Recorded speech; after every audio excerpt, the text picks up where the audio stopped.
लोग, millions follower उनके होते हैं, वो एक फ्लैट में बैठ के ड्रग्स ले रहे थे। कंगना रनावत ने इतने बड़े बड़े स्टार्स का नाम लिया, वो सारे स्टार्स वो हैं जो सोफे पे बैठ के ड्रग्स पीते हुए, ड्रग्स लेते हुए नजर आए थे। तो एक 26-27 साल का लड़का जो शौविक है, उसको ड्रग पैडलर क्यों जानता है? हमें और आपको तो नहीं जानता।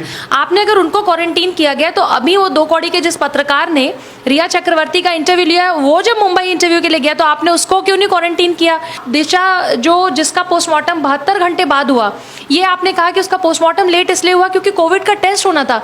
तो सुशांत का कोविड का टेस्ट क्यों नहीं हुआ? तो संजय राउत जी से एक चीज पूछी। संजय राउत जी ने कहा कि सुशांत के पिता की दूसरी शादी हुई थी, एक स्टेटमेंट दिया था उन्होंने।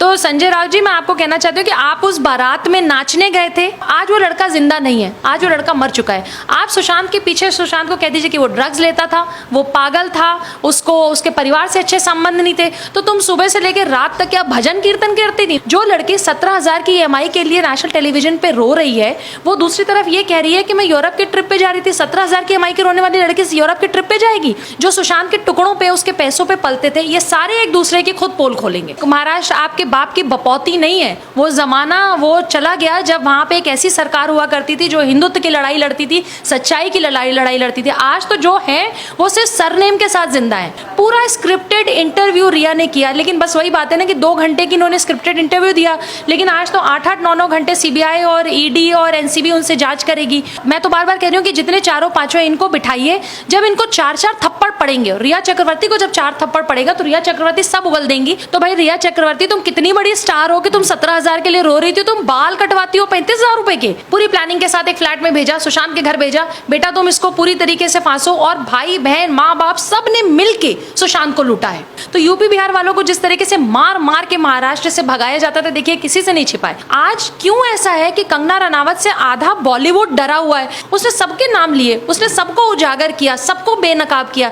तो बेसिकली ये जो एक्सपोज हो रहे हैं, उससे कंगना से इनको डर है। और संजय राउत कौन होते हैं कहने वाले कि महाराष्ट्र में आए नहीं आए? उनकी बाप की बपौती, उनकी जागीर, उनकी पर्सनल प्रॉपर्टी है महाराष्ट्र। दिखाएं कि वो कंगना रनावत को कैसे नहीं आने देंगे। और संजय राउत होते कौन है? संजय राउत की खुद की क्या औकात है कि संजय राउत ये बताएंगे कि किसको आना है किसको नहीं है? रोक के दिखाएं, आपके अंदर दम है तो रोक के दिखाओ कंगना को। पूरा देश कंगना के साथ खड़ा है। दोस्तों नमस्कार, आज हम बात करेंगे सुशांत सिंह पर जिस तरीके से CBI खुलासे कर रही है और उसके बाद कंगना रनावत बॉलीवुड माफिया और ड्रग माफियाओं के खुलासे करने में लगी हुई हैं। अब उन्होंने 4 लोगों का नाम लिया है और ये लोग ड्रग लेते हैं। और रणवीर कपूर का वीडियो भी वायरल हो रहा है कि जिस तरीके से नशे में धुत पड़े हैं और एक सोफे पर ड्रग भी रखा हुआ है। तो कैसे ना हम इसको माने कि जो बॉलीवुड है वो पूरा ड्रग के चक्कर में फंसा हुआ है। और NCB ने आज 2 लोगों को भी गिरफ्तार किया है। आज विशेष चर्चा पर हमारे साथ प्रीति पांडे जी हैं जो दुलारी फाउंडेशन के अध्यक्ष हैं। तो हम इनसे जानते हैं, मैम किस नज़र से देखती हैं जो आज CBI है वो बड़े बड़े खुलासे कर रही है और कंगना रनावत हैं बॉलीवुड माफिया का जो माफीगिरी है उसको भी खुलासे कर रही हैं? देखिए ये तो बहुत दिनों से है। आपको पता होगा कि एक वीडियो वायरल हुआ था जिस वीडियो में एक फ्लैट में बैठ के बहुत बड़े बड़े स्टार्स, जिनके ऊपर हम अपनी मेहनत की कमाई का एक पैसा लगाते हैं और उनको इतना बड़ा स्टार बनाते हैं, और जिनको करोड़ों लोग, मिलियंस फॉलोअर उनके होते हैं, वो एक फ्लैट में बैठ के ड्रग्स ले रहे थे। तब ये कहते हैं कि ये हमारी अपनी पर्सनल लाइफ है, लेकिन आपकी पर्सनल लाइफ का कितना इफेक्ट समाज पे जा रहा है, अब इसका खुलासा कंगना रनावत ने कर लिया। कंगना रनावत ने इतने बड़े बड़े स्टार्स का नाम लिया, वो सारे स्टार्स वो हैं जो सोफे पे बैठ के ड्रग्स पीते हुए, ड्रग्स लेते हुए नजर आए थे। देखिए CBI के शिकंजे से इनमें से कोई नहीं बचेगा, क्योंकि ये फंस चुके हैं। एक पैडलर को कल इन्होंने उठाया है जिसने ये बताया कि शौविक चक्रवर्ती जो रिया का भाई है, उसके साथ लिंक था, वो उसको पहले से जानता था। तो एक 26-27 साल का लड़का जो शौविक है, उसको ड्रग पैडलर क्यों जानता है? हमें और आपको तो नहीं जानता, लेकिन शौविक को क्यों जानता है? ये 100% ये सारे इस ड्रग माफिया के गैंग के सदस्य हैं जो बहुत जल्दी इनको जेल नारकोटिक्स वाले भेजेंगे।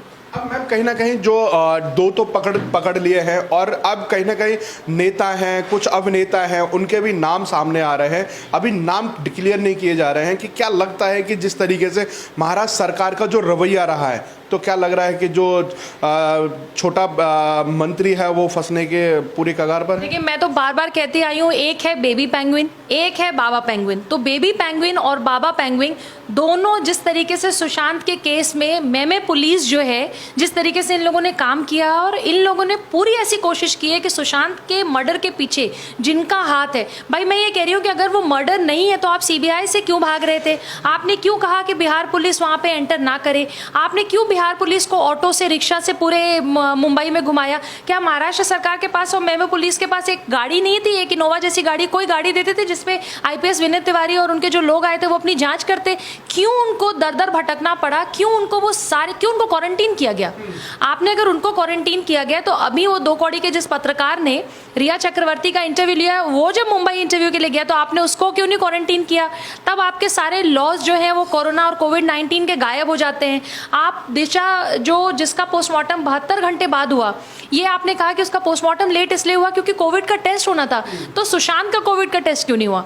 मतलब इतनी चीजें जिस तरीके से वो छोटे मंत्री और बड़े मंत्रियों ने मेमे पुलिस के साथ काम कराया, क्योंकि ये चाहते ही नहीं थे पहले दिन से कि सुशांत की कोई भी चीज बाहर आए और सुशांत के जो किलर्स हैं, जो मर्डरर्स हैं, उनको फांसी हो, इसलिए वो सीबीआई से डरते थे 100%। तो मैम सबसे बड़ी बात है कि जो संजय राउत हैं सीबीआई की जांच से पहले बहुत बड़ी वकालत कर रहे थे, रिया चक्रवर्ती के एक तरह से प्रवक्ता के रूप में वो दिखाई दे रहे थे, आजकल वो गायब दिखाई दे रहे हैं। कहाँ गायब है? अभी कल उन्होंने कहा, मुझे तो संजय राउत जी से एक चीज पूछी, संजय राउत जी ने कहा कि सुशांत के पिता की दूसरी शादी हुई थी, एक स्टेटमेंट दिया था उन्होंने। तो संजय राउत जी, मैं आपको कहना चाहती हूँ कि आप उस बारात में नाचने गए थे, आप उसके वो विटनेस बन के गए थे, आपको कैसे पता कि सुशांत के पिता की दूसरी शादी हुई थी, जिसके पूरे परिवार ने खंडन किया कि नहीं भाई सुशांत के पिता ने दूसरी शादी नहीं की थी? आप किस तरीके से उनके पूरे परिवार का कैरेक्टर एसिसिनेशन करते हैं? रिया जैसी लड़की, उनकी जो सुशांत की जो बहन है प्रियंका के बारे में कोई बात कहती है कि उन्होंने मुझे छुआ, मतलब कितनी गंदी बातें। आप आज वो लड़का जिंदा नहीं है, आज वो लड़का मर चुका है। आप सुशांत के पीछे सुशांत को कह दीजिए कि वो ड्रग्स लेता था, वो पागल था, उसको उसके परिवार से अच्छे संबंध नहीं थे, तो तुम सुबह से लेकर रात तक क्या भजन कीर्तन करती थी? तुम इतनी शरीफ लड़की थी, उसी परिवार में, उसी घर में, उसी जगह तुम्हारा परिवार रहता है, और तुमने ये कहा कि मुझे 17,000 EMI की चिंता है। तुम्हें अगर 17,000 EMI की चिंता है तो तुमने ये क्यों कहा कि मैं यूरोप के ट्रिप पे जा रही थी और मैं अपने खर्चों पे अपने भाई के साथ जा रही थी? जो लड़की 17,000 की EMI के लिए नेशनल टेलीविजन पे रो रही है, वो दूसरी तरफ ये कह रही है कि मैं यूरोप के ट्रिप पे जा रही थी। 17,000 की EMI की रोने वाली लड़की यूरोप के ट्रिप पे जाएगी? सुशांत के पैसों पे, सुशांत के कैश पे ऐश किया है रिया ने, और इवन सबका पर्दा खुलता जा रहा है, और इन सबको इसी से दिक्कत हो रही है। 17,000 चुकाने में दिक्कत हो रही है मन, और इतना बड़ा इन्होंने वकील रखा जो संजय दत्त का केस लड़ा, सलमान खान का केस लड़ा, उसके लिए पैसे कहाँ से आ रहे हैं? उस वकील के लिए इन्होंने कहा कि वो वकील जो है फ्री में मेरा केस लड़ रहा है। तो भाई तुम कितनी भाग्यशाली हो कि तुम 17,000 की EMI के लिए रोती हो, लेकिन यूरोप का ट्रिप तुम्हारा स्पॉन्सर्ड होता है। तुमने 50 लाख का लोन लिया हुआ है, खुद तुम कहती हो टीवी पे बैठ के कि 300 स्क्वायर फीट का मेरा फ्लैट है। 300 स्क्वायर फीट के फ्लैट में रहने वाली लड़की सुशांत के घर पे जाके उसके 2-2, 2.5 लाख रुपए के बिल्स जो हैं, उसके सिद्धार्थ पिठानी ने भी कल कहा कि रिया जो है वो डेबिट कार्ड और क्रेडिट कार्ड इस्तेमाल करती थी सुशांत का। तो या तो सिद्धार्थ पिठानी झूठ बोल रहा है या रिया झूठ बोल रही है। और ये देखिए, मैं बार बार आपसे कहती हूँ, जितने चंगू मंगू रहते थे जो सुशांत के टुकड़ों पे, उसके पैसों पे पलते थे, ये सारे एक दूसरे की खुद पोल खोलेंगे। अच्छा, सबसे बड़ा सवाल यहाँ पर ये खड़ा होता है कि अगर यहाँ पर अगर हम देखें जिस तरीके से ड्रग का एंगल आया, और मनोज तिवारी हैं वो कह चुके हैं कि यहाँ पर ड्रग का साथ साथ पहले ये देखा जाए कि सुशांत की हत्या में कौन इन्वॉल्व थे, उस पर ज़्यादा जोर दिया जाए। क्या लगता है कि जो रिया चक्रवर्ती 8 जून को घर से निकल के जाती है, कुछ लोग आवाज़ भी उठा रहे हैं इसको कि महेश भट्ट से उनकी बात हुई, तो क्यों सीबीआई देर कर रही है महेश भट्ट को भी ला करके खड़ा करे कटघरे में? देखिए, पहले मैंने कई चीज़ें, अभी आपने संजय राउत की बात करी, कल एक संजय राउत जी का बयान था जिसपे उन्होंने कंगना रनावत को बड़े धमकी भरे अंदाज में कहा कि अगर उनको मेमे पुलिस पे भरोसा नहीं, महाराष्ट्र सरकार पे भरोसा नहीं, तो वो यहाँ ना आए। तो जिस तरीके से पहले एक शायर जो है जिन्होंने कहा कि हिंदुस्तान किसी के बाप का थोड़े है, तो वैसे महाराष्ट्र किसी के बाप का थोड़ी है। कंगना रनावत की जब मर्जी होगी, जहाँ मर्जी होगी, वो वहाँ आएंगे। कई चैनल्स को वो कह रहे हैं कि महाराष्ट्र में वो बैन करेंगे। तो भाई, महाराष्ट्र आपके बाप की बपौती नहीं है। वो ज़माना वो चला गया जब वहाँ पे एक ऐसी सरकार हुआ करती थी जो हिंदुत्व की लड़ाई लड़ती थी, सच्चाई की लड़ाई लड़ती थी। आज तो जो है वो सिर्फ सरनेम के साथ जिंदा है, उनका वो अस्तित्व, वो चीज़ें वो रही नहीं गई जिसपे सरकार कभी बनी थी और लोगों को भरोसा होता था। रिया चक्रवर्ती की देखिए, जहाँ तक बात है, तो रिया चक्रवर्ती जो स्क्रिप्टेड इंटरव्यू उन्होंने दिया था, जिसपे इस तरह के 2 कौड़ी के सवाल उनसे पूछे जा रहे थे कि सुशांत की आपको खबर मिली तो आपको कैसा लगा, ये पूरे सवाल जवाब ऐसे थे कि मैं आपसे ये सवाल पूछूंगा, आप ये जवाब दीजिएगा। पूरा स्क्रिप्टेड इंटरव्यू रिया ने किया, लेकिन बस वही बात है ना कि 2 घंटे की इन्होंने स्क्रिप्टेड इंटरव्यू दिया, लेकिन आज तो 8-8, 9-9 घंटे सीबीआई और ईडी और एनसीबी उनसे जांच करेगी। तो वो किस तरीके से उन चीज़ों से बाहर निकलेंगी, मुझे तो समझ नहीं आ रहा है, क्योंकि पर मुझे लग रहा है कि जो फंदा है वो रिया के गले की तरफ जाता हुआ दिख रहा है मुझे। वहाँ पर भी बौखलाती हुई नजर आई, नुपुर शर्मा ने थप्पड़ भी जड़ा है। ऐसा सुनने को आया है, और अगर मैं तो कह रही हूँ कि अगर ये सुनने को आया है, पता नहीं सच है कि झूठ, लेकिन अगर झूठ हो तो भगवान करें, गणपति विसर्जन कल हुआ है, भगवान करें ये सच हो। और मैं तो बार बार कह रही हूँ कि जितने चारों पांचों इनको बिठाइए, जब इनको 4-4 थप्पड़ पड़ेंगे, रिया चक्रवर्ती को जब 4 थप्पड़ पड़ेगा तो रिया चक्रवर्ती सब उगल देंगी। एक चीज़ और, रिया चक्रवर्ती ने कुछ दिन पहले एक इंटरव्यू में कहा था कि मैंने 35,000 रुपये ट्रांसफ़र किए थे सुशांत के अकाउंट में, उन्होंने मेरे हेयर और मेकअप के पैसे दिए थे। तो भाई रिया चक्रवर्ती, तुम कितनी बड़ी स्टार हो कि तुम 17,000 के लिए रो रही थी, तुम बाल कटवाती हो 35,000 रुपये के, मेकअप करवाती हो 35,000 रुपये के लिए, और तुमने 2-2, 3-3 कंपनीज ऐसी बनी जिसमें तुम्हारा भाई दोनों उसमें डायरेक्टर थे।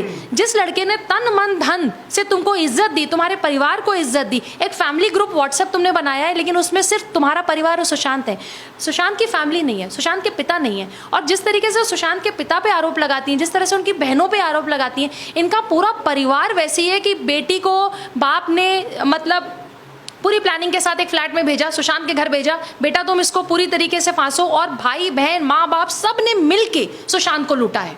मैम, जिस तरीके से संजय राउत हैं, पहले धमकाते हुए नजर आए थे कि सुशांत की फैमिली को कि अगर न्याय चाहिए तो शांत हो जाइए, अब वही तरीका कंगना रनावत के साथ कर रहे हैं, और कंगना रनावत कह रही है कि मुझे मुंबई पुलिस पर तो भरोसा ही नहीं है। परंतु इसमें ये जिस तरीके से संजय राउत का बयान है, तो उसको किस नज़र से देखती हैं कि इस तरीके से किसी को धमकाना उनके घर की जागीर है क्या? देखिए, अगर आपने पीछे इनका इतिहास देखते हैं, पीछे बहुत पहले ऐसा होता था, अभी भी बहुत ऐसे केसेस आते हैं जब यूपी बिहार के लोगों को महाराष्ट्र में भैया कह के, भैया देखिए बहुत आदरणीय शब्द है, इज्जत का शब्द है, लेकिन ये इसको मजाक उड़ाते हुए यूपी बिहार वालों को कहते थे ये भैया वाले हैं, ये भैया हैं। तो यूपी बिहार वालों को जिस तरीके से मार मार के महाराष्ट्र से भगाया जाता था, देखिए किसी से नहीं छिपाए, ये तो मीडिया में है या आप ही लोगों द्वारा छापा जाता है। और आज आप हिमाचल से आई हुई एक लड़की जिसने वहां से आके एक अपना स्टार्टअप बनाया है, आज क्यों ऐसा है कि कंगना रनावत से आधा बॉलीवुड डरा हुआ है? क्योंकि कंगना ने जब वो 17 साल की थी और बॉलीवुड में उसने कदम रखा, तो जितने लोगों ने उसको एक्सप्लॉइट करने की कोशिश की, उसने सबके नाम लिए, उसने सबको उजागर किया, सबको बेनकाब किया।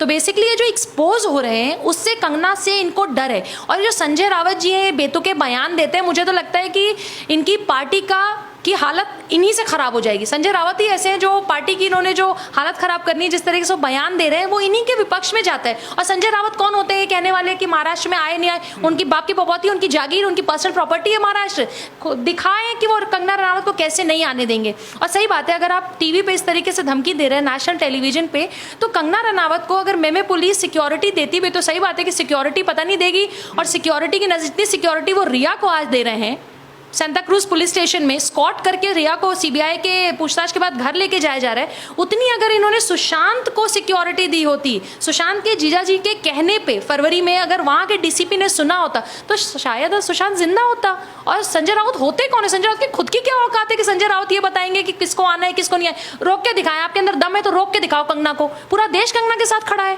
तो क्या माने कि आज जो कंगना रनावत है, आज की रानी लक्ष्मीबाई? मैं बिल्कुल मानती हूँ। और जो मणिकर्णिका उसने उनकी जो पिक्चर आई थी, आज जिस तरीके से वो बॉलीवुड के खिलाफ, नेपोटिज्म के खिलाफ, जिस तरीके से माफियाओं के खिलाफ, ड्रग्स के खिलाफ, आज जिस तरीके से उसने एक फतेह की हुई है और जिस तरीके से वो बोलती हैं, 100% आज की झांसी की रानी है मणिकर्णिका। और मणिकर्णिका मतलब देखिए, मैं तो काशी से आती हूँ, मुझे बहुत प्राउड फील होता है कि जो पिक्चर उनकी रानी लक्ष्मीबाई के ऊपर मणिकर्णिका बनी थी, उसमें वो किरदार जो निभाया है वो जीवंत किरदार है, और वो 100% वही कर रही हैं, और वो सबको मुंह तोड़ जवाब देंगी। हिम्मत नहीं है संजय रावत की, हिम्मत नहीं है महाराष्ट्र सरकार की, हिम्मत नहीं है बॉलीवुड के ड्रग्स के लोगों के सामने कि वो उनके साथ आके इंटरव्यू कर ले। वो तो सामने सामने सबका नाम लेके बोल रहे, तुम्हें जो उखाड़ना उखाड़ो, तुम्हें जो उसके लिए करना है करो। वो भी लड़ाई के लिए तैयार है, वो है रानी लक्ष्मीबाई भाई, तुम्हें जो करना है करो, तुम कर ही नहीं पाओगे। इतने डरपोक लोग हैं महाराष्ट्र में जिसकी कोई हद नहीं। अब मुंबई पुलिस है वो पत्रकारों के साथ बदसलूकी करती हुई नजर आ रही है, तो क्या लगता है कि एक तरफ रिया चक्रवर्ती को इतनी सुरक्षा कि इंस्टाग्राम पे वो पोस्ट डालती हैं, आधा घंटे में सुरक्षा मिल जाती है, और एक तरफ पत्रकारों को धक्का मार करके बाहर निकालने की कोशिश की जा रही है? देखिए, मैं अभी कंगना की आप बात बोल रहे थे, कंगना जी ने अभी कुछ दिन पहले एक इंटरव्यू दिया था जिसमें उन्होंने एक ट्विटर पे लिखा था कि मैं बॉलीवुड बॉलीवुड के माफियाओं और बॉलीवुड में जो ड्रग्स के लोग बैठे हुए हैं, जो ड्रग्स का काम कर रहे हैं, धंधा कर रहे हैं, मैं उनका पर्दाफाश करूंगी, लेकिन मुझे सिक्योरिटी दी जाए। आज कंगना को बोले लगभग 1 हफ्ते से ऊपर हो गया, कोई सिक्योरिटी की बात नहीं हो। एक रिया, जैसे आपने कहा कि रिया ने एक बात कही, रिया के पिता ने सिक्योरिटी की बात की, तो इनको सिक्योरिटी भी दे दी जाती है, इनके घर के नीचे 4 पुलिस वाले भी बिठा दिए जाते हैं, लेकिन कंगना को सिक्योरिटी नहीं दी जाती है। तो 100% ये महाराष्ट्र की सरकार और मेमे पुलिस पहले दिन से, मतलब क्या ऐसा हो गया कि मैं तो बार बार कहती हूँ, देखिए कि क्या ऐसा हो गया कि एक 74 साल के बुजुर्ग को पटना में जाके अपने बेटे के लिए गुहार लगानी पड़ी।